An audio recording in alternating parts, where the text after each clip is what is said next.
Good evening, everyone. Please be seated.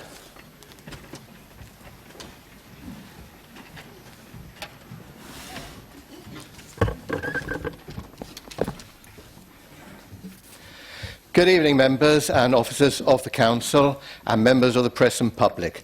I welcome you to this meeting of the Council. The usual housekeeping announcements. Fire evacuation procedure. If the fire alarm is activated, please vacate the offices via the stairs, either through the security doors to my right or opposite the lifts in the foyer. Please do not use the lifts. Please assemble in Hawley Square on the green. Officers will assist you and advise when it is deemed safe to return to the chamber. Webcasting of proceedings. The proceedings of the meeting will be recorded and subsequently broadcast on the internet.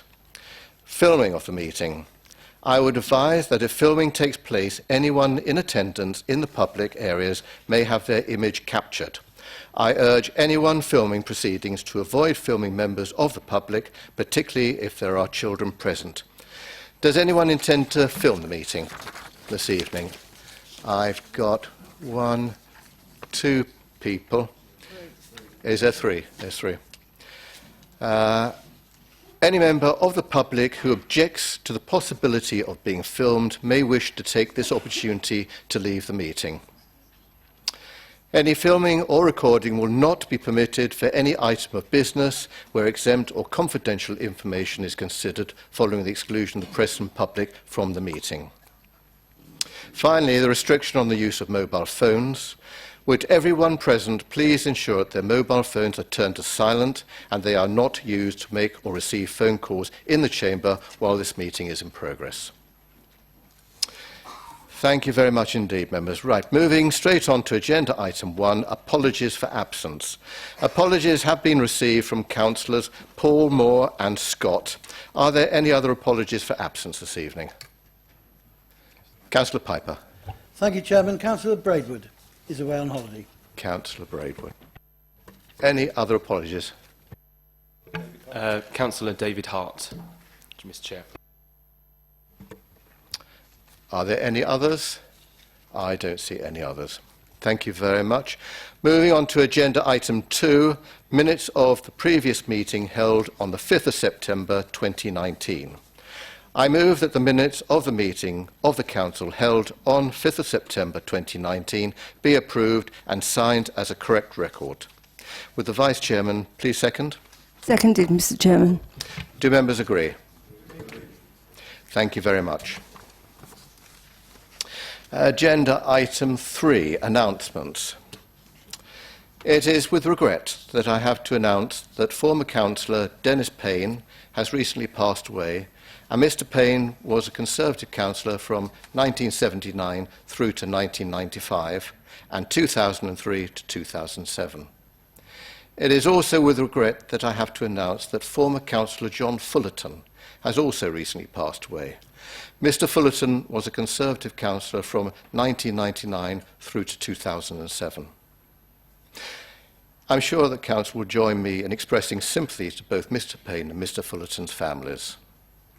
Could all members please stand for a minute's silence as a mark of respect?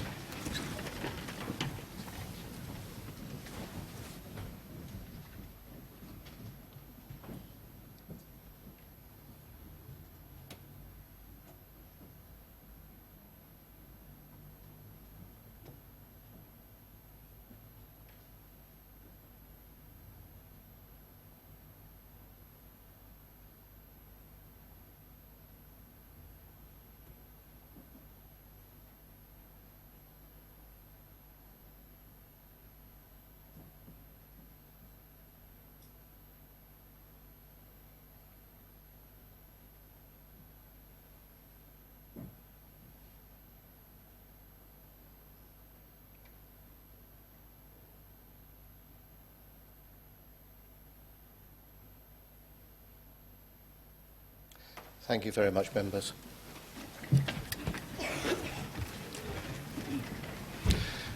Does any member wish to say a few words to both these men? Thank you. Councillor Tomlinson.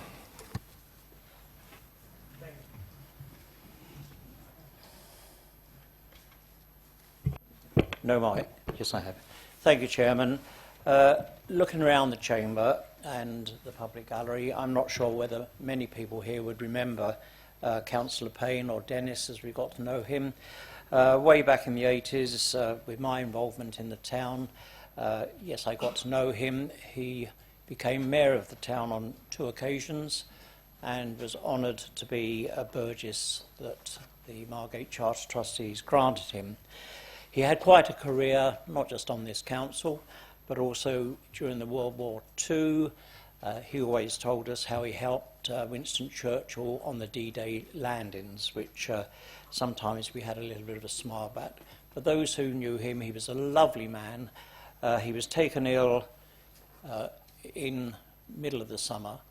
I heard about it, and Councillor Taylor here, who lived opposite him in Margate, I know the family would like to say thank you, Gary, because Gary was quite near and kept an eye. He was taken to hospital. I visited him on a couple of occasions. Very sad to see. He sadly passed away in August, and he was buried last week, which we attended. A lovely man. He will be missed. Thank you, Chairman. Thank you very much indeed, Councillor Tomlinson. Councillor Saunders, have you a few words? Thank you, Chairman. Yes, I'd like to speak with regards to John Boyd Orr Fullerton. Unlike Councillor Bayford and Councillor Savage, who knew John in the council, I knew John outside the council through the various groups that both Councillor Maeve Saunders and I were actively associated. As has already been said, John was an elected councillor during the late 1990s and into the new millennium, both locally and at county council level, and he served for 15 years. During that time, John served 3 terms as the Mayor of Broadstairs and St Peters in 1999-2000 and 2005-2008. Sadly, in his second term in 2006, unfortunately, John lost his wife, Sheila, who was also an elected town councillor and a very active team together. Despite suffering a stroke in 2008, John continued to be very active within the Broadstairs and St Peters Twinning Association and was a regular visitor to Wattingley, our twin town just outside Lille. I well remember with some embarrassment when Councillor Maeve Saunders and I were part of the organising committee for the Broadstairs Water Gala and responsible for producing the souvenir programme. And having produced 2,000 copies, it was pointed out that we had printed John's surname incorrectly. We'd printed it Fullerton, not Fullarton.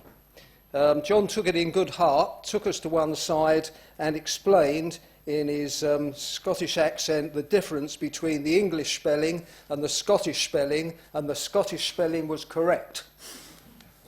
John has been referred in the local press as being a unique character, to which I concur.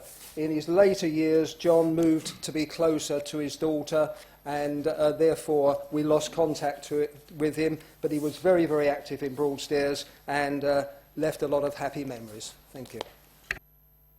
Thank you very much indeed, David. Councillor Saunders. Does anyone else have any words?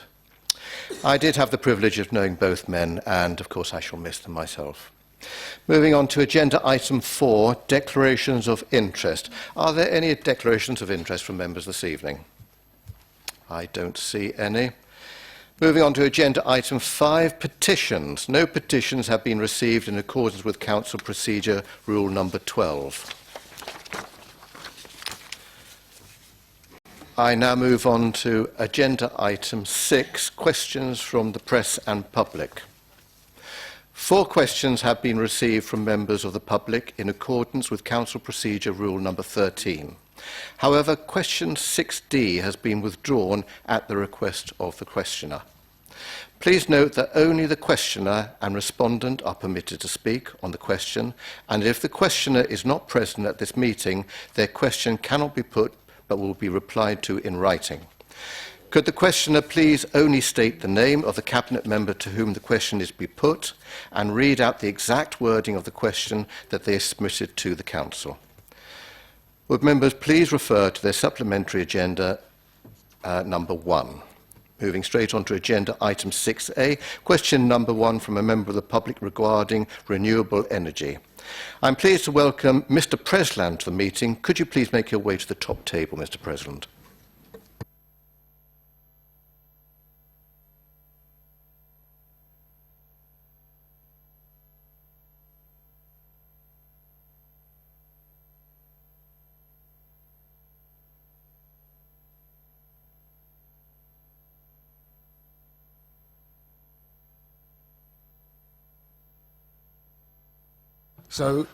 Good evening, everybody. My question is to Councillor David Saunders, and the question is as follows.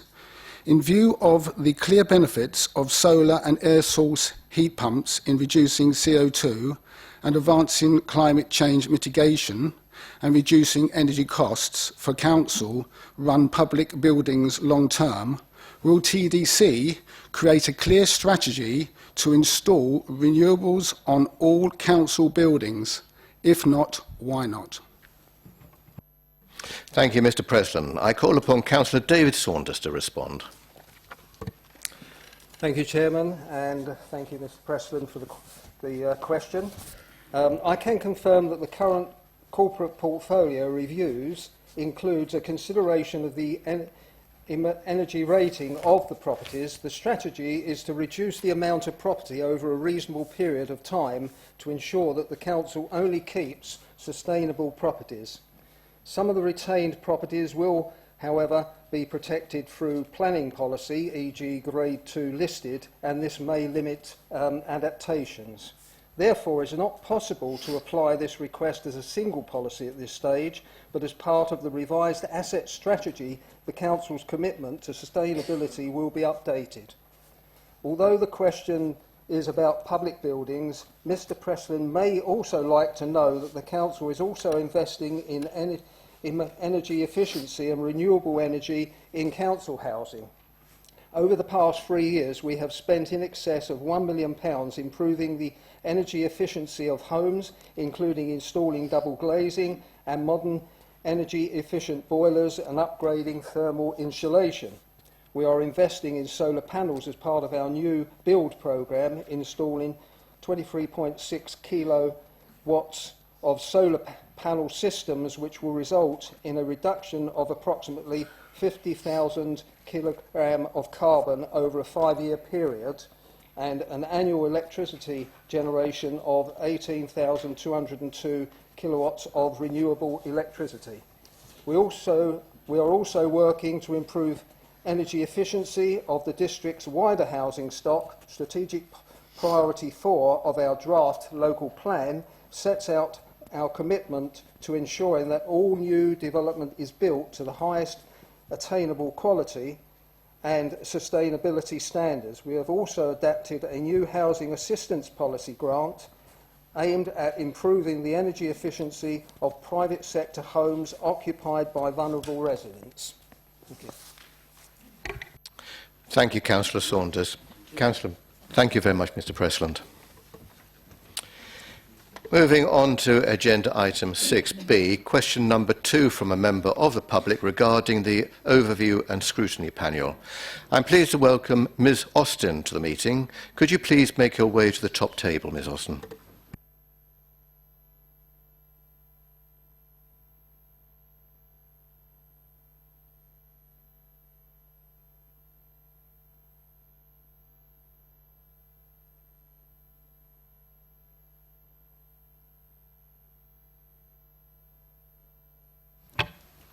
Good evening. My question is to Councillor Pugh. TDC's website states that the function of the Overview and Scrutiny Committee is to monitor the performance of the Leader and Cabinet and scrutinise services and policies throughout the district. How can it do this effectively if information can be withheld from it on the basis of commercial confidentiality, or indeed on any other basis? Thank you very much, Ms. Austin. I call upon Councillor Pugh to respond. Thank you, Chair, and thank you, Ms Austin, for your question. Information which is relevant to the work of the Overview and Scrutiny Panel would not generally be withheld from the panel on the grounds of commercial confidentiality. Where such information is relevant to the work of the panel, officers would recommend that it is dealt with after the exclusion of the press and the public. Where the information belongs to a third party, we would seek the views of the third party on how the information could be shared with the panel. Thank you, Councillor Pugh. Thank you, Ms Austin. I move on to agenda item 6C, question number 3 from a member of the public regarding the Ramsgate Port feasibility study.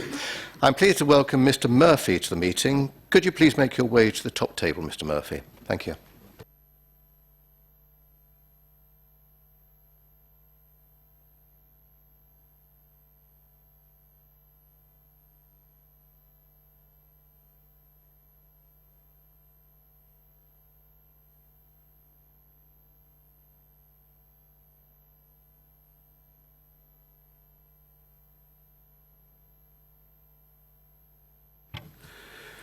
Good evening. My question is for Councillor Bayford. Evaluation criteria in the Port Ramsgate feasibility study tender favour low price over quality and encompass unacceptably small operations with low credit ratings. Quality analysis of all options is vital to turn the port around. A low quality applicant may win. What will you do to stop this? Thank you, Mr Murphy. I call upon the leader to respond. Thank you, Chairman, and thank you, Mr Murphy, for your question. The evaluation criteria for this work has been written to suit the value range and specific content of the project. The project has a limited budget, so cost is an important factor. This does not mean, however, that quality is not important, and the quality score still has a significant influence on the outcome. The contract also includes provisions to protect against abnormally low or high bids and protection in the event that the quality element does not meet an acceptable standard. Rules on a bidder's credit score are applied in a manner consistent with similar valued projects. It should be noted that it would be unfair to require prospective bidders to have a turnover in excess of that suggested by the Council's procurement guidelines for a project of this scale. Thank you very much indeed, Councillor Bayford. Thank you, Mr Murphy. Agenda item 6D, as previously advised, has been withdrawn. The question withdrawn. Agenda item 7 now. Questions from members of the Council. 10 questions have been received from members of the Council this evening. Please note that the time allowed for consideration of questions from members shall not exceed 30 minutes. I ask members to be as succinct as possible. If we don't have time for all questions, written answers will be provided. Thank you. So moving on to, therefore, agenda item 7A, question number 1 from a member regarding Broadstairs play areas. I call upon Councillor Garner. Thank you. My question to Councillor Ashby. Plans to replace the 4 playgrounds in Broadstairs parks, along with the relevant Section 106 funding for them, have been waiting for approval since last year. Can you please confirm when the new 4 playgrounds in the 4 parks will be installed? Thank you. Thank you very much, Councillor Gardner. I call on Councillor Ashby to respond.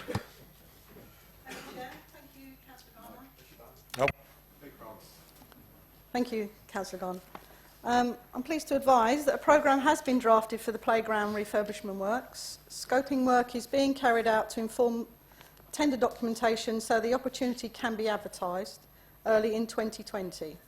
Completion of the site work is programmed for the end of June 2020. Thank you, Councillor Ashby. Councillor Gardner, do you have a supplementary question? Yes, please. Just one quick one. Thank you very much for the update. I'm sure the residents around those playgrounds will be very happy about that. One of the parks is mostly in my ward, in St Peters, the old Northwood Park, Vincent Close Park. And a number of the residents there are obviously keen for this to be done, and they're also quite keen to have to review and help with the plans for the playground. And I'm sure residents around the other 3 would be the same. Would it be possible, please, for them to be engaged quite early on to get some buy-in and to what goes on? Thank you. Councillor Ashby, is there anything there you can take up on? Yes, I'll be delighted to come along and we arrange a meeting maybe with all groups so we can bring along the planners from our side, from the officers' side as well, and have a discussion so they can have early input into the programme. Thank you, Councillor Ashby. Agenda item 7B, question number 2 from a member regarding Tivoli Woods. I call upon Councillor Gregory. Thank you, Chairman. This is a question to Councillor Ashby, referencing TDC's Open Space Strategy 2018 that cites health benefits and pollution reduction evidence. Please explain the tree and wildlife decimation in Tivoli Woods since TDC sold this covenanted site. Will TDC designate the site a local green space as it is demonstrably special to the local community? Thank you, Councillor Gregory. Councillor Ashby, can you respond, please? Thank you, Chair. Thank you for your question. The Council can consider proposals for local green space that are put forward by the community. Any proposal would be considered under the criteria for the local green space set out in the National Planning Policy Framework, NPPF. The next opportunity to consider proposals for local green space would be during the review of the Council's local plan in 2020 or as part of any work to develop a Margate neighbourhood plan.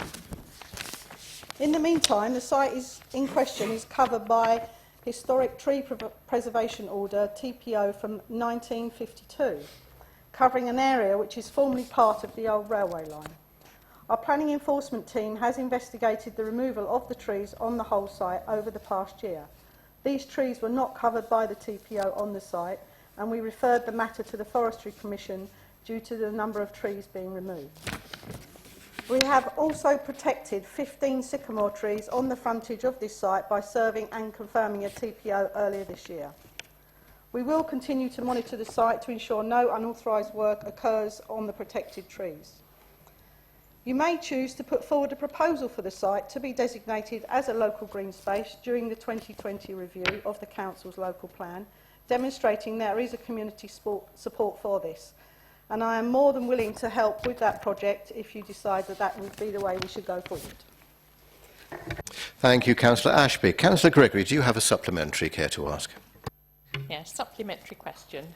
Given the importance to adhere to TDC's climate emergency declaration, will you be seeking to adjust the terms of sale of this land that has a restrictive covenant whereby a breach of such a document should ensure any offending work is undone? Thank you, Councillor Gregory. Councillor Ashby, is there anything you can offer here? I'm afraid I'd have to consult with the Estates Department on this. This is not a matter that obviously I covered under my research under this question, but I can certainly come back to you in writing in due course. Thank you, Councillor Ashby. Agenda item 7C, question number 3 from a member regarding the removal of bins. I call upon Councillor Ara.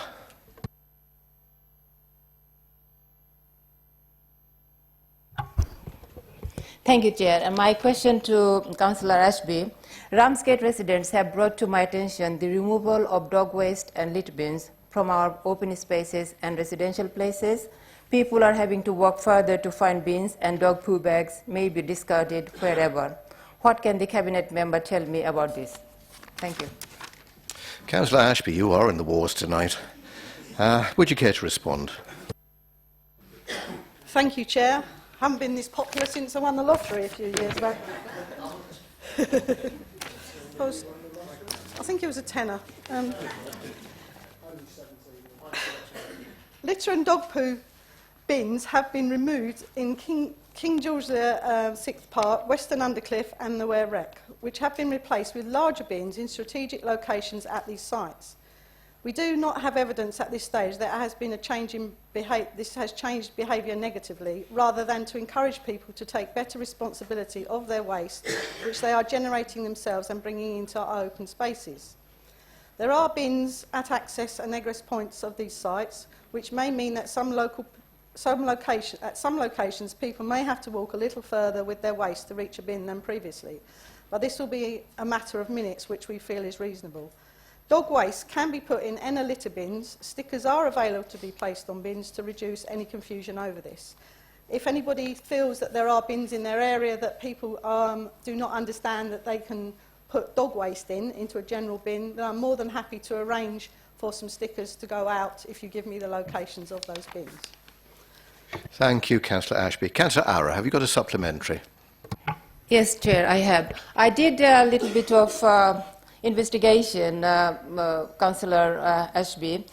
The dog walkers across Thanet, especially in King's George VI Park, 17 bins were removed and only 3 bins put in place to replace for an 8.5 acre land. Allington Park has had a similar problem, as have other parks across Thanet. Ramsgate Town Centre facing huge problem with litter due to removal of bins. A Grange Road resident stated that a bin had been removed from the co-op area and not replaced, and it seems the pattern continues along the road and the other areas. In regards to dog waste litter, which people having to walk further to bins or dog poo bags... Councillor Ara, have you got a question here? This sounds a bit like a statement. This can cause blindness as well as environmental hazard. Can the Cabinet assure me that the bins can be added to the locations that are clearly lacking? Simple. Thank you. Councillor Ashby, do you wish to pick up on some of that, give some clarification? Sorry, we obviously looked at a programme to try and facilitate the exits and egresses of entry points at some of the major sites. I'm more than happy to go and have a revisit and have a look to see whether this is evidence. I actually am a dog walker, and we have points at various points, but responsible dog owners should be collecting the dog waste and then carrying it with them until they find a suitable place to actually deposit the dog waste. But I'm more than happy if you point out the main sites that you're referring to, I can come down and have a look to see whether or not, and maybe have a chat with the dog walkers to see whether there is a need for an extra facility. Thank you, Councillor Ashby. Would members please refer to supplementary agenda number 1 for the remaining questions from members? I move straight on to agenda item 7D, question number 4 from a member regarding fly tipping. I call upon Councillor Duckworth. Thank you, Chair. This is for Councillor Ashby. Has any analysis been done of the effects of Kent County Council's decision to start charging for tip use to see if fly tipping has increased since the charges were introduced? Thank you very much indeed. Councillor Ashby. Thank you, Chair. Operational services are starting to gather information regarding this since the change was recently implemented to report back to KCC on any patterns or impact found. TDC are part of the Kent Resource Partnership and attend a street scene project group where these issues are discussed. In terms of dumped rubble, there was a spiked increase in July, and this has since returned to more average figures. We will need a few more months of charges to establish any long-term impact, which, by the way of work of the Kent Resource Partnership, as it is so important. So we will be keeping a close watch on this, and as I say, the Kent Resource Partnership will be monitoring it very closely. Thank you, Councillor Ashby. Councillor Duckworth, do you have a supplementary? Oh, sorry. I don't. That was a very full answer. That was obviously fine. Thank you. Ah, well, decorations, Councillor Ashby. Agenda item 7E. Question number 5 from a member regarding the system of governance. I call upon Councillor Bailey. Thank you. Councillor Ashby can have a rest now. This one's for the leader. 3 months ago, this council passed a motion to explore the change of our system to a committee system. My understanding is that a new system of governance can only be adopted once a year at the annual council meeting in May, and unless I've missed something, we've yet to make a start on this work. And I do know how slow the wheels of governance turn, and I'm not sure if I'm being unrealistic thinking that we might hit next May. But my question to the leader is, in July, a motion was put forward for members to explore the committee system of governance. Has any work been done towards this yet? Thank you. Thank you, Councillor Bailey. Councillor Bayford. Yeah, thank you, Chairman. Thank you, Councillor Bailey, for your question.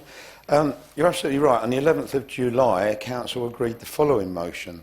The Council calls upon the 4 political groups and the single non-aligned councillor, I think it's yourself, to work together to identify preferred options for changing our system of governance from the current cabinet-led system to a committee-led system, and then submit those options to the Constitutional Review Working Party for consideration. Now, in researching this question, it appears that officers, I think reasonably, have interpreted that this is a member-led process, and yes, it's fair to say that nothing has happened so far. So the only thing that I can suggest is that perhaps you and I could meet afterwards and look at how we might actually set the wheels in motion for this. Thank you, Councillor Bayford. Councillor Bailey, do you have a supplementary? Well, I did, but that comes quite a surprise to me. I have been reading somewhere recently an article by Mr. Ed Hammond of the Centre for Public Scrutiny, who says that since the May elections, more and more councils are changing to a committee system, and he is offering to help councils to consider their options as an independent and neutral broker. So I just wondered if this might be something that our council would be interested in taking up. Thank you, Councillor Bailey. Councillor Bayford, do you want to follow up on that? Well, I don't really think I've got anything to add. I mean, Councillor Bailey, I think, if you and I get together and work out how we think we might be able to bring something forward, I think that would be the best way forward. And if that involves outside help, yeah, we'd have to see if there was any budget for that. Thank you. Thank you very much, Councillor Bayford. Agenda item 7F, question number 6 from a member regarding travellers. I call upon Councillor Roth. Thank you, Chair. My question is for Councillor Gain. This council has legal, moral duty toward people of nomadic habit. In 2012, the nationally agreed immediate need for a need pitch was 600. Less than a third of those has been provided. Do we provide pitches with basic hygiene services sufficient to the need of this minority in our area? Thank you. Thank you for that. I call upon Councillor Game to respond. Thank you for your question. I hope you don't mean 6,000 in Thanet. 600. 600. I've got 6,000 here. That's good. Yes. Actually, it does say 6,000 on the question. It does say 6,000. Yes. Yeah. We'll agree with 600. Okay. Okay, 6,000. Right, okay. The primary requirement to assess gypsy and traveller accommodation needs is set out in the Housing and Planning Act 2016, Section 124. Government guidance is in the Planning Policy for Traveller Sites, the Department for Communities and Local Government 2015.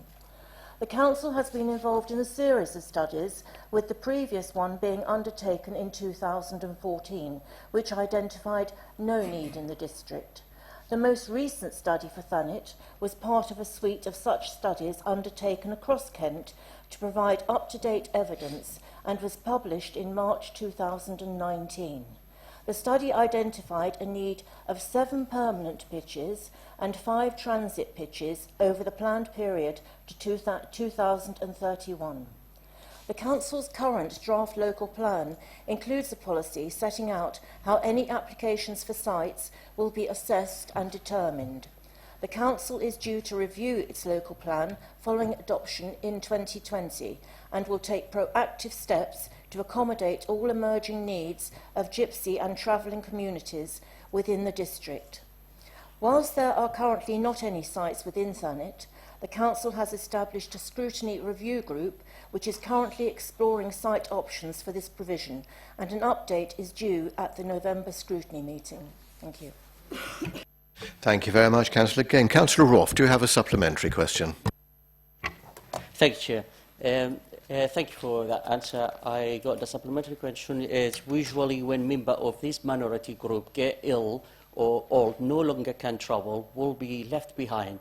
What this council plan to ensure the safety and health well-being of this minority? Thank you very much. Councillor Game, are you able to respond to that? Yes, our community safety team take the health and well-being of the travellers into great seriousness. And what they actually do is they actually visit the travellers and they have a medical team with them and they ensure the travellers are fit and healthy before they would try and move them on. Thank you. Thank you very much indeed for that, Councillor Game. Agenda item 7G, question number 7 from a member regarding Ramsgate Port. I call upon Councillor Wing. Thank you, Chair. Given the TDC contract with Bretts makes the landlord TDC responsible for maintaining and or upgrading the facilities they use at the Port of Ramsgate, have Bretts ever requested work to be carried out? And did this include the proposed work involving one of the pontoons presently at the Ramsgate Harbour?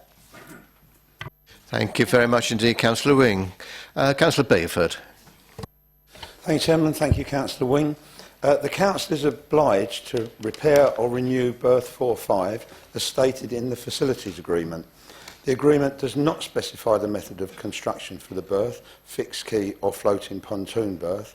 Brett continue to require the use of a berth as indicated in the agreement. Thank you very much indeed, Councillor Bayford. Councillor Wing, have you got a supplementary? Well, I'm not quite sure my question's been answered because I think it was a closed question, a yes or no, to whether Bretts have requested any work to be done to the facilities that we have to upgrade or maintain. I'm not sure that's a question, Councillor Bayford, but would you have anything more you'd like to say on that? If a yes-no answer is required, I think the answer is no, Chair. We have it. Agenda item 7H. Sorry, Chair, do I get my supplementary now? Councillor Wing, you just had the opportunity of it, No, and you seem to have passed on it, Well, I'm afraid. The question wasn't answered. Sir, I'm sorry. I'm afraid I'm going to move on. Agenda item 7H, question number 8 from a member regarding the Council becoming carbon neutral. I call upon Councillor Roper. I call upon Councillor Saunders to answer this question, please. Whilst we wait for the Climate Emergency Working Party to be formed, could relevant council officers please examine ways in which TDC could move forward to becoming carbon neutral? For example, ensuring that our electricity supply comes from renewable sources and that any vehicle replacements are environmentally friendly as possible. Thank you. Thank you very much indeed, Councillor Roper. Councillor David Saunders. Thank you, Councillor Roper.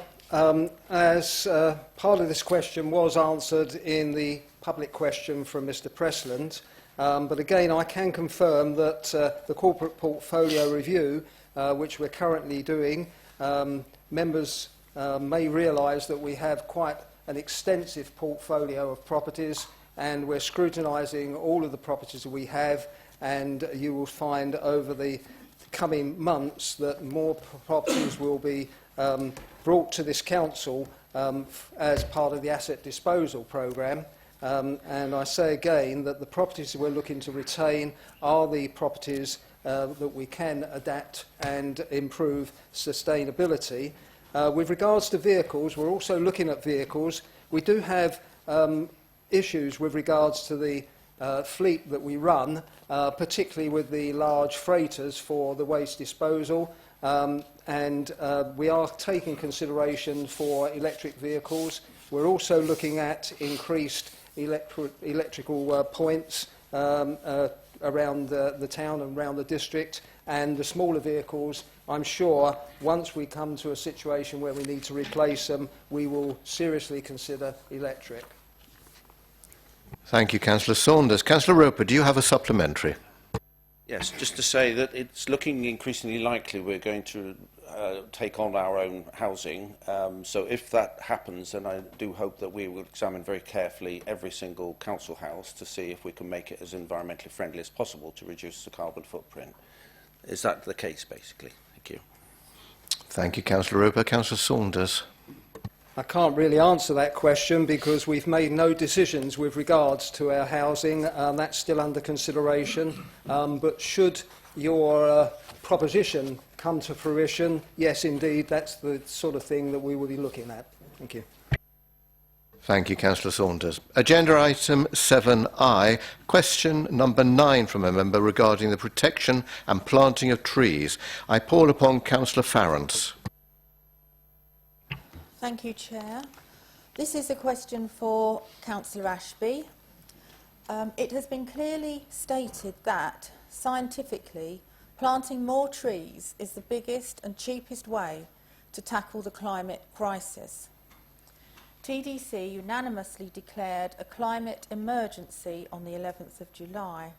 So what action is the Council taking to plant more trees in Thanet, as well as safeguarding our existing trees? Thank you, Councillor Farrance. Councillor Ashby, I remember your portfolio.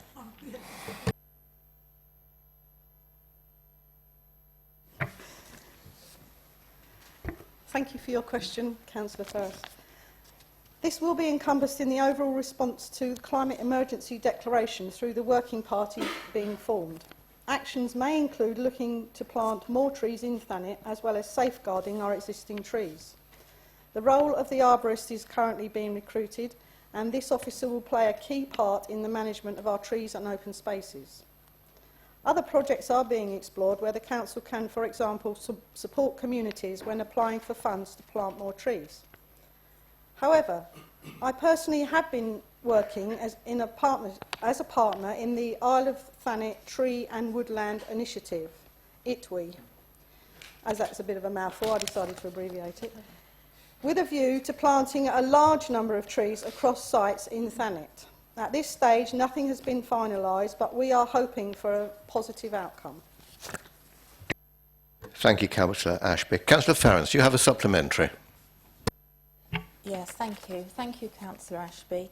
I'm interested, obviously, that you are conducting a programme, but I'm disappointed that as the climate emergency was declared on the 11th of July by this Council, that nothing has happened as yet. Could I ask you to be clear with a timeline, perhaps, with the organisations you're with, and keep me updated about how we're moving on this, and also about safeguarding existing trees? I'm not quite clear about how we're doing that. Thank you. Councillor Ashby. Thank you. I mean, there are various approaches being made to this. I mean, the arborist role obviously will bring this all together and this information all together, which hopefully as soon as they're employed and they're bedded in, then they can come and give reports to council. I know it's obviously a topic of great interest to a lot of people. I know that Councillor Pugh is working, I think I'm right in saying that part of the climate emergency team will be building in a large part for the tree provision, both existing and for future planting. The initiative that I've referred to is not actually a council project, it's something that I am working on personally, but it will bring a great deal of benefit into this district. So, and hopefully from that project, if successful, then we can build other projects around it, if we are successful. Thank you. Thank you, Councillor Ashby. Agenda item 7J, question number 10 from a member regarding shelter surveys. I call upon Councillor Whitehead. Thank you very much, Chair. Good evening all. My question is to Councillor Saunders. Considering the recent works to both the Fort Hill and Newgate Gap shelters, in the interest of transparency, could Council please outline for the public how a Section 78 notice is implemented and identify which contractors have been or will be used to assess the structural integrity of these shelters? Thank you very much. Thank you, Councillor Whitehead. Councillor Saunders. Thank you for the question. Yes, a Section 78 Building Act notice, which covers dangerous buildings and structures, allows the local authority to demolish a dangerous or unsafe structure without the need of a court order. Should these properties not be belong to the council, then we'd have to go through a totally separate process of notification, etc., etc. They do belong to us. So in theory, we could demolish these without any court order. However, there were health and safety issues at both these shelters. We've had contractors on sites. To the best of our ability, we've made both sites safe. We haven't got to the stage where we need to, or think we're going to implement the Section 78 notification, because both of the shelters are, we're looking at both shelters to be, one is an asset transfer to an interested group, should they be interested, and the Fort Hill shelter has concrete cancer, and we're still assessing the safety of that shelter, although we have made it safe, and members will know that it's been boarded up, and I understand that a respected artist is being commissioned to actually paint a mural or something on those as part of the Turner Prize year. As far as the contractors are concerned, as I say, one is a metal structure, the other one is a concrete, which has concrete cancer. So the specialist surveyors that we get as time goes on will be specialists in those two areas, maybe the same specialists, but I can't give you any names at this stage. Once we do get to that stage, I'm quite happy to let you know who the contractors are. More importantly, who the contractors' subcontractors are. Thank you very much, Councillor Saunders. Very thorough. Councillor Whitehead, do you have a supplementary? I do. Thank you very much for that response. Considering the concerns of members of the public in relation to the shelters, could you tell me if there is a mechanism whereby the structural integrity reports can be made available to the public? Thank you, Councillor Saunders. Councillor Saunders. I believe the steel structure survey is in hand. I don't believe that we've commissioned a survey at all on the Fort Hill. We've simply made it safe and made it suitable for this decoration. But as soon as those structures and those surveys are done, yes, they will be available to members. Thank you very much, Councillor Saunders. Can I just say they will also be available to any interested groups that may wish to take the shelters over. Very good. Agenda item 8, motions on notice. One motion on notice has been received in accordance with Council Procedure Rule 3. Agenda item 8A, motion on notice regarding council housing. I call once again, straight back in again, Councillor Whitehead. Hello again. This council regards the recently identified health and safety failings in the management of Thanet's council housing by East Kent Housing as grossly unacceptable and a grave failure of the council's duty of care towards its tenants. Council also notes concerns with regards to potential financial mismanagement. Consequently, Council has no confidence in East Kent Housing as an organisation and calls upon Cabinet to take substantive action during the current calendar month towards bringing this authority's council housing back into direct management. Should I speak to the motion at this point or wait for seconder? Just hold on. Have you got a seconder for your motion? Thank you very much. Would you like to speak to that now, Councillor Whitehead? Thank you. Ready availability of safe, good quality housing is a fundamental human right. I believe that everyone within this chamber acknowledges and believes this. Our responsibility towards our tenants is paramount and is a duty that we are all aware of and feel very strongly. It is my belief and the belief of the Labour Group that the use of arm's-length management organisations undermines and dilutes this responsibility. Our tenants are ours to care for and to look after. It is us they look to resolve their issues, both as councillors and as a council, and their concerns and needs are best addressed directly. The performance of East Kent Housing has, to say the least, demonstrated the flaws in this model very clearly.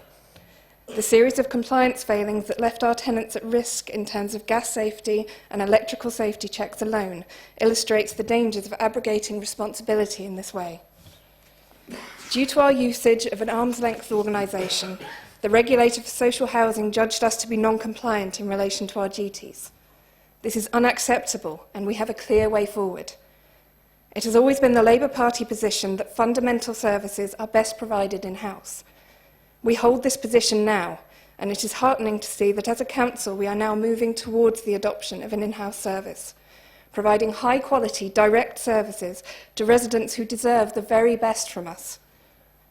Other councils are ahead of us, with Almo usage reducing by over half since 2010. Alongside Councillor Huxley and our Head of Housing, Bob Porter, this week, I was privileged enough to see the high-quality housing and long-term planning that we are more than capable of providing as an area, and I echo and welcome Mr Porter's focus on a golden thread of compliance. Property development, management, and the ability to build in environmental sustainability to our housing stock are all skills our officers and workforce have and are using to great effect. I call upon Council and councillors here present to support our residents, our tenants, and our current position, and commit to helping progress the development of our in-house housing management. Thank you very much, Council. Thank you very much indeed, Councillor Whitehead. In accordance with Council Procedure Rule 3.7, a member of the controlling political group is entitled to reply. I call upon Councillor Game. Thank you, Chair. Thank you for putting this motion forward, Councillor Whitehead. As you are well aware, we are all concerned, and I'd like to stress that the health and safety of our tenants is of the utmost importance. I do hope that you haven't brought this motion forward on a political agenda. I would hope that we can all work together in a spirit of cooperation. You must more or less know exactly what I'm going to say now, because we have regular meetings and briefings with Bob Porter, Head of Housing, and we share every single document about East Kent Housing with you. But I will say, the failure of East Kent Housing to properly manage health and safety in the council's housing stock is completely unacceptable. The emergence of health and safety failings of East Kent Housing this year followed ongoing concerns about the wider performance of East Kent Housing, to the extent that the Cabinet agreed an improvement plan for East Kent Housing on the 15th of January 2019, and additional resources to support improvements were included in this year's management fee for the service. Progress against this plan has been unacceptably slow, as detailed in the Q1 performance report considered by the Council's Overview and Scrutiny Panel on the 1st of October 2019, and which you have seen. On the 25th of July 2019, Cabinet considered the failures of East Kent Housing in respect of gas safety and other areas of health and safety. Cabinet recorded wider concerns about the services provided by East Kent Housing and agreed to receive a further report setting out the potential future options for the management of the Council's housing stock. That report you've also seen. This report will be considered by Cabinet at its meeting on the 17th of October, 1 week from today, where the Cabinet will review the potential options, agree preferred future arrangements for the management of the Council's housing, and agree to launch an immediate statutory consultation with residents. The letters will go out literally the next day. I will continue to meet with you on a monthly basis so that you are fully briefed, as you are now, on progress. Thank you. Thank you very much indeed, Councillor Game. Do members wish to debate this motion? We do. Who else would like to speak then at this point? Councillor Constantine. I think you won't be surprised to hear me say that I fully support this motion, and actually what a disgrace that was, that report that we received, and what a fragile scenario we've created for our residents. And I think it makes very good sense to bring back in the workers back into Thanet District Council's control, and I'm sure that TUPE will apply, so there won't be any job losses, and I think that's an excellent thing. I would like to think that once we take back the housing into TDC control, that we'll be able to support the tenants robustly and resource to create proper tenants associations, so our tenants have genuine control and say and voice over the housing stock that they live in. We don't always get it right by any means, and this report has demonstrated that. I recently undertook an inspection of both Kennedy House and Trove Court. I did this to look at fire hazards, as when I sat on the Kent and Medway Fire and Rescue Authority, I had a lot of complaints. So I took an opportunity to go and see for myself. And in doing that, I also had a look at the general look and feel of those buildings. Now, what I saw was a lack of lights, not even light switches in some of the public areas. There were issues with the life shafts.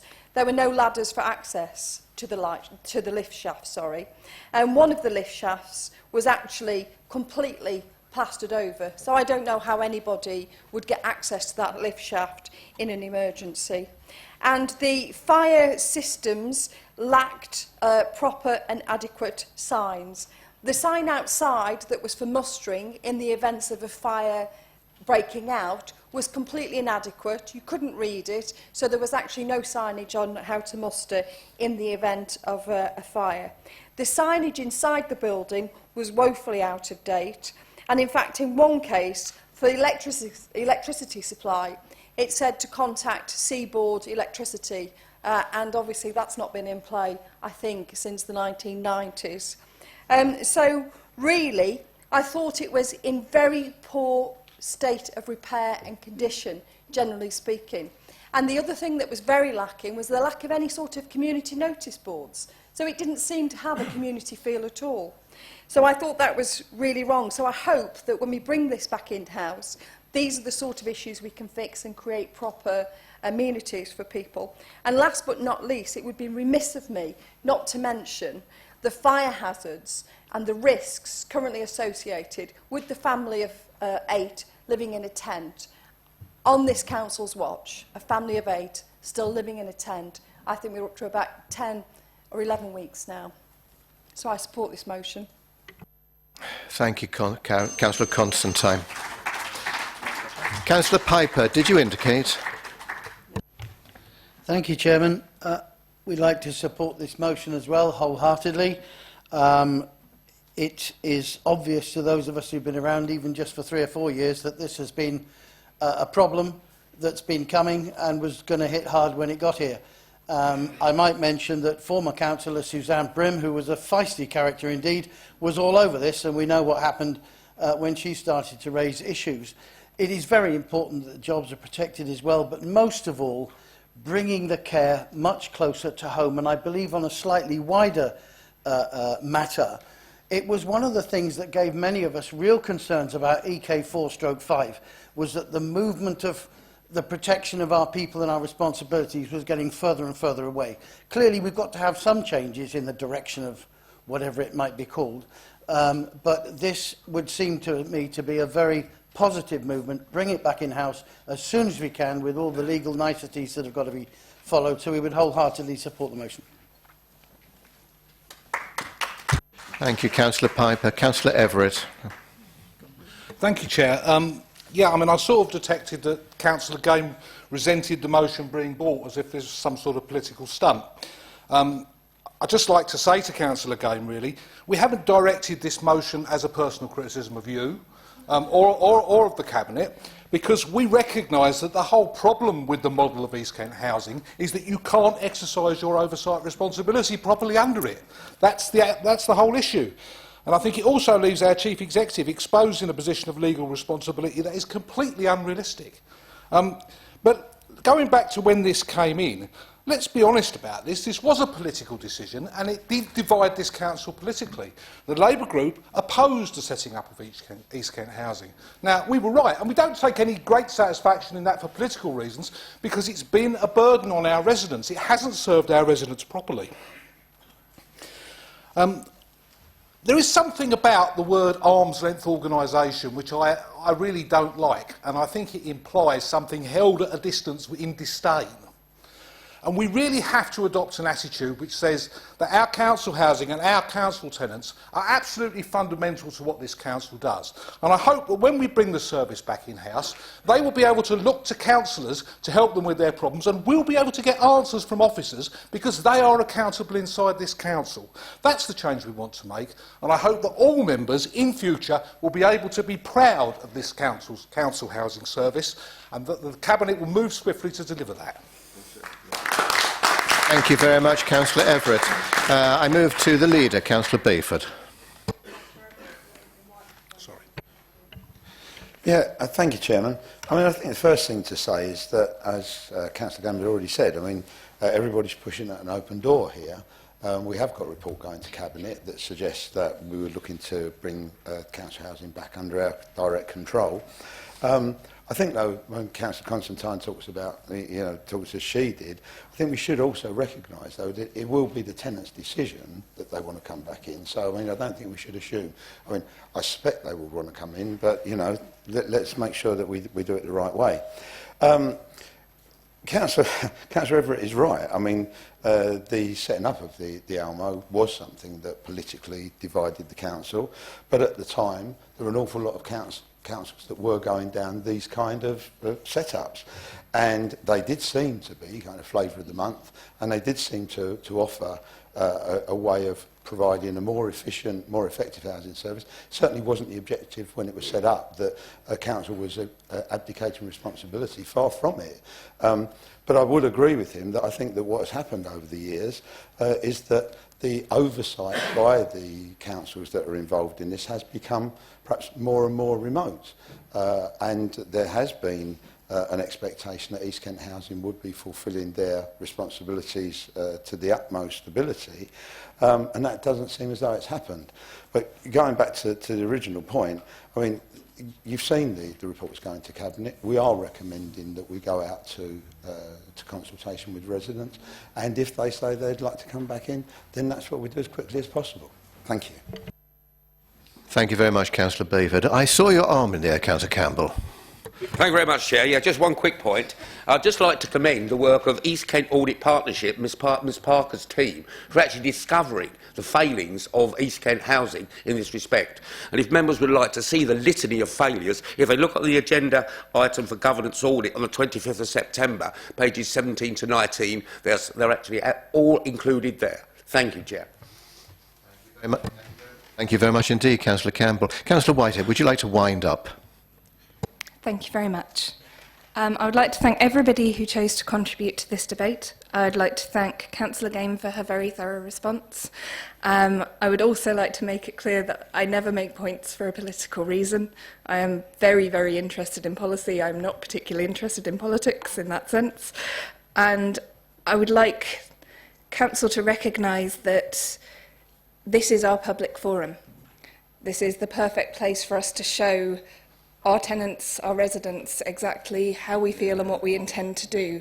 And that is my exact reason for bringing this. This is where we show how much we care, how concerned we are, and what we can do to change the situation. Thank you again to everyone. Excellent. Thank you very much indeed, Councillor Whitehead. Can I ask, therefore, do we agree the motion this evening? Agreed. Thank you very much indeed. Agenda item 9, the Leader's Report. I call upon the Leader. Thanks, Chair. I'm pleased to announce that Thanet District Council has been successful in its bid for Ramsgate to be selected as a High Streets Heritage Action Zone. A HUS has, apparently. A scheme funded by Historic England. The application, which was submitted by this council with support from local partners including the Coastal Community Team and Ramsgate Town Council, will see them working with Historic England. Together, these organisations will develop and then deliver a 4-year programme of physical improvements, community engagement and cultural activities. Their specific aim is to help regenerate Ramsgate High Street, and the scheme will help us to restore the unique character of Harbour Street and the High Street, improving the area for those that live in the town and attracting new businesses and footfall.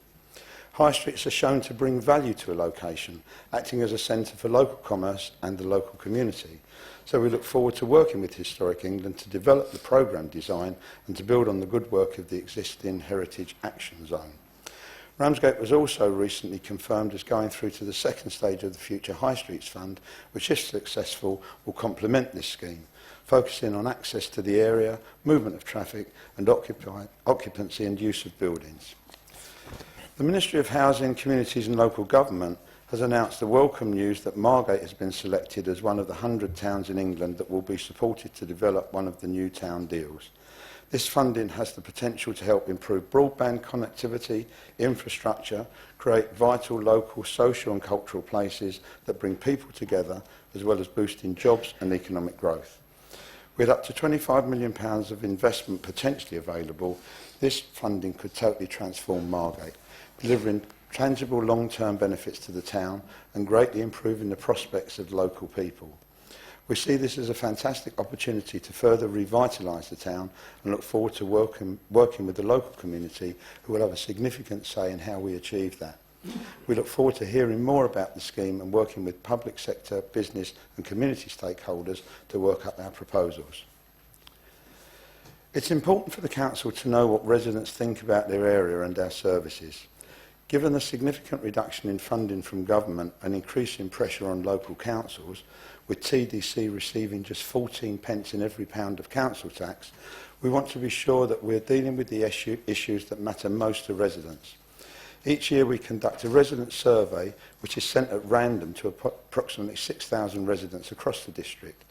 This year's survey will shortly be sent to a random selection of residents, and I'd like to encourage everyone who receives a survey to ensure that they take part. I'm also delighted to confirm that the Thanet Rise team, who work with the homeless who find themselves living on our streets, has been shortlisted in the Kent Housing Group Excellence Award in the Team of the Year category. This multi-agency team has achieved so much since their inception last year and is making a real impact on the lives of some of the most vulnerable in our district. The award ceremony takes place at the end of October, so we hope to report even more positive news imminently. Turning to perhaps less good news, we are heading towards the 31st of October and Brexit. And TDC has been working to identify the potential impact of Brexit on the services that we deliver and on the wider Thanet district. We now have contingency plans in place to manage any potential disruption to the provision of services to the local community. The most immediate potential impact for Thanet area will be the use of Manston Airfield site as part of the national government contingency plans to relieve pressure on the M20. And our advice to residents would be, and this is advice to myself actually, because I find myself in a strange position that I will be travelling to Newhaven on October the 31st and hopefully to France on November the 1st. Whether I make it back is another question, but I know that lots of people would actually welcome that happening. But what we're advising residents is to check before you travel to ensure that you can complete your journey, allow extra travel time and consider alternative routes. If using public transport, check for any changes to the service. Ensure that you take extra food and water and any prescription medication that may be needed in the event of your journey being delayed. Over the past 12 months, the Council has actively engaged with all relevant partners through the Kent Resilience Forum at a strategic and tactical level in preparation for the UK leaving the EU at the end of the month. Each council service area has carried out a business continuity impact assessment which will ensure that the necessary plans are in place to continue the delivery of council services. The council has also assigned a Brexit lead who is overseeing the range of activities required to ensure that all our preparation efforts are on track and well coordinated. I'd just like to add my little bit towards the interest in the shelters and give an update. Newgate Gap. Recent repair work at the Newgate Gap shelter in Margate was carried out in the interest of public safety. It's on our community asset transfer list and expressions of interest have already been received, which is encouraging news. The deadline, in fact, was yesterday. The structure will also be subject to an independent evaluation commissioned by Thanet Council to assess any further steps required ahead of an asset transfer process. As far as Fort Hill Shelter is concerned, remedial work was carried out to make it safe following a Section 78 notice. The organisers organisers of Margate Now are actually going to display artwork on the hoardings in celebration of the Turner Prize coming to Margate. And following the Turner Prize exhibition, an independent assessment will take place to inform future options and ensure due process is followed. I think I made the point before that I have to write this leaders' report significantly in advance of this meeting. So, therefore, it does contain duplication, but I make no apologies as I've taken the trouble to write it. I'm going to read out what I had to say about East Kent housing. I'm sure that everyone in this chamber will agree that the failures that have emerged this year in the management of resident health and safety by East Kent Housing are completely unacceptable. These failures have placed their residents at risk and cannot be tolerated in any circumstances. The Council has responded promptly to these issues and is working with the Regulator for Social Housing and with specialist external advisors to recover the position as quickly as possible. Additional resources have been provided, focused on completing urgent actions, and interim security and inspection regimes have been implemented to reduce any risks identified. Cabinet considered the position at its meeting in July and instructed urgent work to assess alternative options to East Kent Housing for the future management of our housing stock. This work is complete and Cabinet will consider a report at its meeting next week. The report will recommend that the Council's preferred option should be to bring the management of the Council's housing stock back in-house, and it should start an immediate consultation with residents regarding this proposal. I'm also able to report some positive progress as a result of the interventions, as the East Kent Audit Partnership has reviewed the position in relation to gas safety and concluded that there is now substantial assurance in relation to the management of gas safety. That said, there remains work to do and we will continue to give this the highest priority until the same can be confirmed for all areas of health and safety management. Finally, we've just welcomed the Turner Prize to Margate and I'm really grateful to all of those who helped to ensure the area is looking at its best for such a momentous occasion. It's an amazing moment for Thanet. The district is one of the most vibrant art scenes in the UK and hosting this prestigious prize strengthens Margate's reputation as a cultural powerhouse. Turner was a regular visitor, producing a number of works of the seaside town and declaring that the skies over Thanet are the loveliest in all Europe. So it really feels like the prize is coming home. Turner Contemporary welcomed nearly 10,000 people to the gallery this weekend, making it their best autumn opening on record in spite of the weather.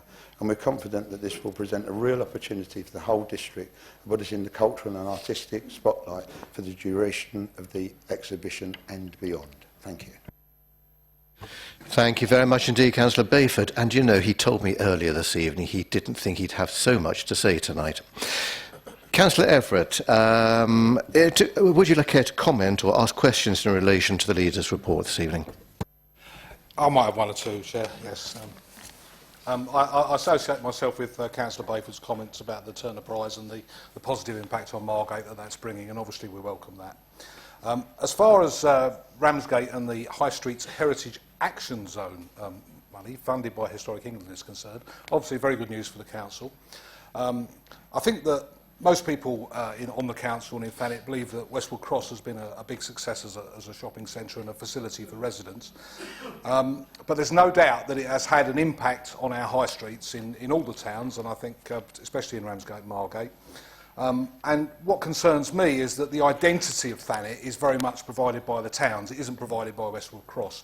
So it's obviously important that we maintain these as vibrant places to live, shop, visit and work. Councillor Bayford did refer to Ramsgate Town Council, but I want to particularly highlight the contribution that's been made to the regeneration of Ramsgate by the Ramsgate Town team and the town promoter funded by Ramsgate Town Council, because I think they give a real focus to the efforts to improve the town. One of the items later on the agenda tonight mentions the Council's support for a Margate Town Council. I do personally think that Margate would benefit from having its own elected voice, although I do come from the other side of the aisle, as most people will know. I just wonder if the leader might be a bit more enthusiastic about Ramsgate Town Council. He might encourage the people of Margate to decide to have one of their own, because I do sense occasionally that there isn't that much enthusiasm on the other side, but I can't imagine why that would be. Of course, Margate's also set to benefit from the new Towns Fund, up to 25 million potentially available. That's good news. I'm a bit suspicious about funding pots announced by central government because I think governments of all stripes are more interested in making announcements than they are in actually delivering the money. There is a possibility that we could be on the edge of an economic precipice. So I do hope that this money will be delivered and that Margate will benefit from it. I'm not going to talk about Brexit, or at least not very much. I will only say that in my discussions with senior officers, I have been impressed by the amount of preparation that the Council has done and the work that it's done and the efforts that it's gone to defend Thanet and what Thanet needs against perhaps other agencies. That won't be visible to residents, and I mean, let's hope that it never becomes visible, because these contingencies don't arise and we don't have the problems. But we ought to pay tribute to the work that's been done. In terms of the annual resident survey, yes, we have to do that, and we should do it. But any member of this council knows that the state of our streets, the reliability of the refuse and recycling collection, and the cutting of the grass is very high up residents' list of priorities. We don't need a survey in order to discover that. There are real challenges around this, and as I said at overview and scrutiny, when we're focusing on the areas that the tourists visit, and which are our most public and high-profile areas, we mustn't forget that the majority of residents do not live near the beaches. I can only report back from my ward, and I look at the level of detritus and litter in Newington Road and Manston Road and other parts of Newington, and it's absolutely disgusting. And I'm not saying that Newington is an exception in that respect. I'm sure other members in particular wards would have those issues. But we really need to focus on how we can find the resources to address those issues, because residents have got their part to play. They may be among those dropping the litter. Visitors may be dropping the litter. The refuse collection may not be entirely satisfactory. I don't think that they're leaving the accumulated soil in the gutter. I think that's because the council doesn't have a proper schedule to clean those roads. So that's something that I'd like to see brought forward, and other members will have concerns in other areas. I'm a bit surprised Councillor Bayford didn't mention the port tonight. I just want to say something about that, which is that I think the Council's communication, and I have expressed this view to the leader, of what is going on, what has gone on and what's going to go on, could be a lot better. At overview and scrutiny, we asked to see the legal advice, which had led to the purchase or the proposed purchase of the pontoons. I think it's only right that I say in a public forum that I have seen that advice, and it does give me a level of assurance about the legality of the Council's actions. And I believe that I should put that on the record. In the end, these decisions are taken by the administration. That's your job. But we will not, on this side, add to the rumour and speculation that the Council is doing things wrong. Thank you very much indeed for that, Councillor Everett. That was very positive indeed. Councillor Bayford, would you like to respond? Yeah, thank you, Chairman, and thank you, Councillor Everett, because I do think that in there are a lot of sentiments that I welcome. Of course, you're right about Westwood Cross. It has been hugely successful, has impacted on town centres. But I've always been a proponent of a town council in Margate. I think that it would serve the town really well if it had one. And we've seen, yes, Ramsgate Town Council has done quite well, but if it wants an exemplar, it should look no further than Broadstairs, which is a superb town council which goes about its business without actually attracting the opprobrium that certain people in Ramsgate Town Council would attract. But there we are. There we are. As far as Brexit's concerned, I mean, you're right, we are really conscious of the impact on Thanet, and it's going to be worse than it will be in many places. And it's fair to say that I think we've bombarded ministers with letters actually outlining our plight and the fact that we expect to see something coming back to us, you know, to make up for what we're going to have to put up with. And I actually think that that may be one of the reasons why we figured in the 100 towns for the town deal. Because quite honestly, that came out the bolt out the blue. I think it surprised us all. We suddenly found we're on this list and we can apply for £25 million. So, you know, perhaps some good might come out of the bad. You're right about services. We do have to actually look across the whole of the island. and make sure that every resident gets a fair crack of the whip. I do think, though, that we are being particularly pressurised at the moment. I mean, it's probably, we've received something like 6 million visitors this year. That puts a hell of a strain on services, and that is concentrated on the seafronts and beaches. And unfortunately, because they're so prominent, you know, we have to make sure that you know, we really do give full attention to that. And I can assure you that the last 2 Cabinet CMT meetings that we've held, we have focused very much on actually looking at what's required to provide improvements to our service, or indeed, with the cuts in money that's coming our way, how to maintain the services we've got within the funds that we have. So we're very aware of that. The gutters, I think you need to address that to KCC rather than us. There we are. Yes, I would agree that perhaps we do need to look a little bit at our communications where the port's concerned. But again, I thank you for your words where that's concerned. Thank you very much. Thank you very much indeed, Councillor Bayford. Councillor Piper, would you like to question the leader or make any comments on what he's had to say this evening?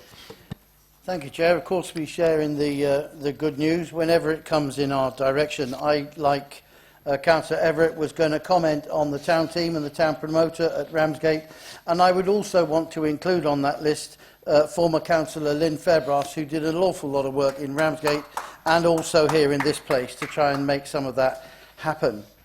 I hope, with regard to the funding coming in the direction of Margate, as far as I'm aware, it's not coming anywhere near us to spend, so I hope that those who do have to spend it do so wisely for the benefit not only of Margate, but for those visitors who may also travel around other parts of Thanet. I'm, of course, delighted with the involvement of the work of RISE, the Thanet RISE team. The work that they've been doing has been growing steadily, in fact quite rapidly, considering some of what they've had to deal with, and we would wholeheartedly support a message of congratulations to them for their work. With regard to Brexit, well, I don't talk about that much either. I happen to think it may be a bit difficult, but Thanet will not just survive it, we will thrive because of it. And hopefully Dover and Canterbury councils will, as we expect, cooperate very well with us, and at least 63.8%, sorry to be so specific, at least 63.8% of the residents of Thanet who voted to leave the European Union will be very pleased when we do. East Kent housing clearly is a serious issue. It's been touched on already in a variety of ways in here. It's a serious issue that needs serious resolutions, and we will obviously need to be cross-party, completely proactive with our officers in bringing about a very good resolution as soon as is practically possible, with the caveat, as the leader says, that it's what the residents want. It is great that others have decided to honour this area with the Turner Prize coming to Margate. Anything that brings good news and visitors to this area to improve our economy is obviously good news, and perhaps the best part of it is that it's come from outside the area. Thank you for your report, Leader. Thank you very much indeed, Councillor Piper. Lily, would you like to respond to any of that? Yeah, thank you, Chairman. Thank you, Councillor Piper.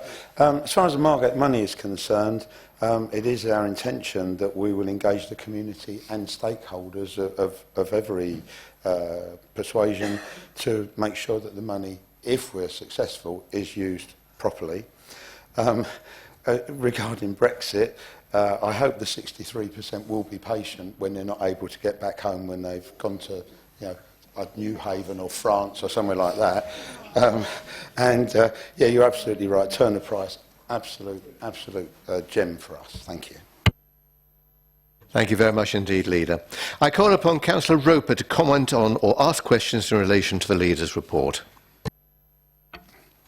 Thank you very much. Councillor Bayford, you gave a short report, you said. Well, I'm going to give a short report as well. So, great news, first of all, about Ramsgate High Street Action Zone, and all I can say is we wish it every success. Also very encouraging to hear about Margate benefiting from the new town fund, and look forward to seeing the benefits there.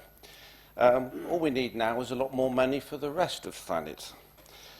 I went to see the Turner Prize on Saturday, and yes, it's absolutely marvellous that such a prestigious event has been housed in Thanet. The exhibits, I would say, were stimulating, but I can't say they were totally all my cup of tea. But, as for the East Kent housing failures, I do sincerely look forward to seeing that brought back into house so we can control what's going to happen. Brexit plans. Well done for preparing, but my only comment is I sincerely hope they will never be needed. Not popular with everyone, obviously. However, there have been some problems recently. The Bog-off pontoons seem to have created quite a bit of a fuss, and that's a clear example, perhaps, of where we could have done better. I would like to feel that as a council and as officers we can be more open, we can have more open debate, we can have more scrutiny with a more effective communication system to both members and to the public.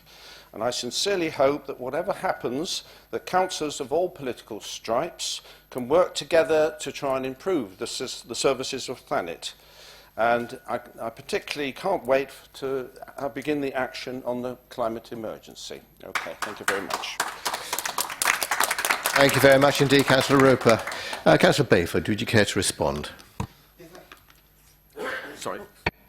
Thank you, Chairman. Thank you, Councillor Roper. I don't think most of that needs a response. It was a statement of how Councillor Roper feels about things. When we talk about openness and scrutiny, I mean, I think I do my part. I think I've been at every scrutiny meeting since the annual council. In fact, there's a seat kept for me there. So I'm doing my bit, Councillor Roper, is all I can say. Thank you very much indeed, Councillor Bayford. Members, moving on to agenda item 10, report of the chairman of the Overview and Scrutiny Panel. Now, as members will be aware, Councillor Campbell has resigned the chairmanship of this committee, and the No, and no, I don't think so. We all like Councillor Campbell. We were going to have a report from the Vice Chairman, Councillor David Parsons, this evening. Unfortunately, Councillor Parsons has been called away urgently. Nevertheless, Councillor Campbell has stepped into the breach and is going to say a few words on behalf of the Overview Scrutiny Panel. Thank you. Councillor Campbell. Thank you very much, Chair. Yes, by popular demand, yes, as has been exhibited earlier on.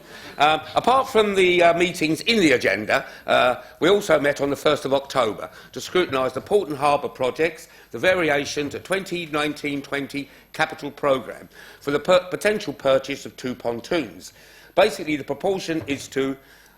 proposition, I should say, is to relocate 590k to the commercial berth in the Eastern Gully, leaving 887k in the capital programme to deliver the replacement of berths 4 and 5.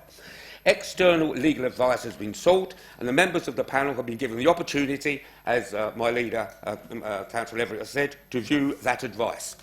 We also scrutinised East Kent Housing Q1 Performance Report. That's been mentioned earlier on this evening. Ms Upton, the Chief Executive of East Kent Housing, was invited to attend, and she did. It's fair to say that the performance of East Kent Housing is very, very poor. An audit discovered that the limited assurances for gas safety, no assurance for fire safety, no assurance for electrical safety, no assurance for lifts, and no assurance for Legionella. Ms Upton agreed that there was a serious breakdown in the management of tenant safety at East Kent Housing. The Cabinet member, Councillor Gain, stated that alternative options would be put forward at the next Cabinet meeting, as she's mentioned earlier this evening. Thank you very much. Thank you very much indeed, Councillor Campbell, and no one would believe he hadn't prepared himself for that this evening. Thank you very much. Members, moving on to agenda item 11, the corporate statement. I call upon the leader. Yeah, thank you, Chairman. The Constitution requires that the Council's corporate statement is adopted by full Council in accordance with Budget and Policy Framework Procedure Rules. So I'm recommending tonight that Council note the report and adopt the proposed new corporate statement and supporting core business objectives. I think this report has become something of an old friend, really. It was mentioned first in Cabinet on the 25th of July, when I made the point, which I will make again, that this needs to be a whole council document. We need to be behind this. This actually outlines what we're going to do in the 4 years that are ahead of us, and took as its starting point, in fact, the last couple of resident surveys. So hopefully what we're looking to do actually meets with their approval. But as I said, it was important to me that we got buy-in to this, so that as well as Cabinet on the 25th, we had a members' briefing on the 30th of July, where all members were entitled to come along, look at the proposals that have been put forward and suggest alternatives and amendments. We also suggested it should go to overview and scrutiny, which it did on the 27th of August. And what happened was that at that meeting, by then, we'd already adopted some of the things that had come out of the members' briefing, and then overview and scrutiny made further recommendations, which got incorporated into a cabinet report on the 19th of September. But even at that late stage, somebody proposed an amendment. I think it was, yeah. And we've subsequently included that in the report that's before you tonight. So hopefully we can, without too much ado, adopt this and get on with the job. Thank you. Thank you, Councillor Bayford. Do you have a seconder for that? Councillor Ashby. Councillor Everett, you wanted to speak. I did, and what I have to say is wholly positive. I'm being very nice to Councillor Bayford this evening, so far anyway. So far.